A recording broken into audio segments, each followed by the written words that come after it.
Ndogo yangu hii, ndogo yetu hii ilikuwa nzuri, yaani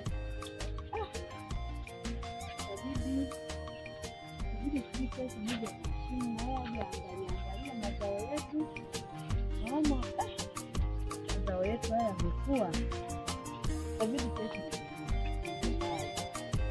hawa naangalia na yeye. Mama alikuwa anasema kwamba mimi akija kuangalia itakuwa kama surprise, yani atakuwa kama yuko ndotoni hivi. Ila nahisi atafurahi. Ashimu tamchemshia mioyo.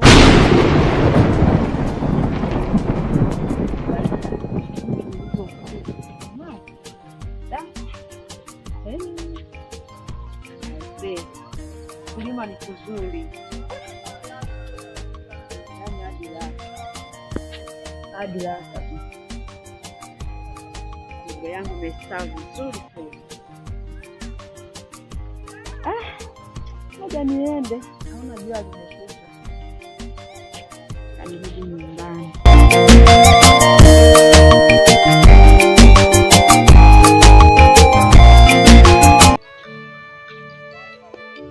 Hapa napika. Nampikia mume wangu akitoka kazini kwake huko. Atakuwa anaandaa. Sasa ngoja niwaishe. Nipike haraka. Ili mume wangu aje ale. Maana nilikuwa shambani huko. Kwa nimeenda kutazama mazao yetu huko.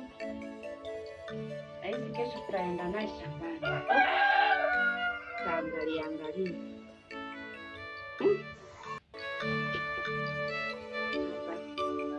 Hapa itakuwa inakaribia kuisha.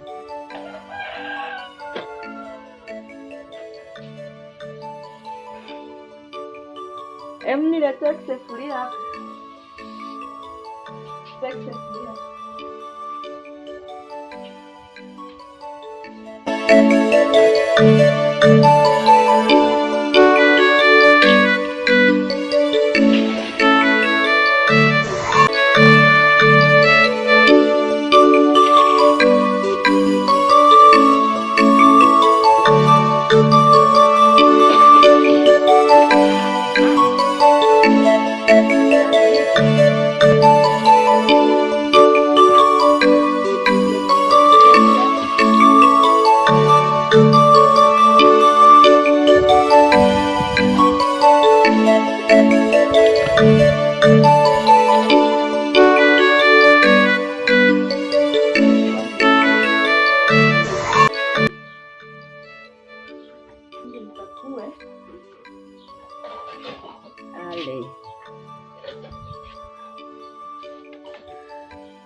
Ashimu, mume wangu, umekuwa umenyamaza muda mrefu bila kuniambia kwamba una tatizo na wazazi wako. Kisa umemuoa Grace, ni mtu mwenye ualbino.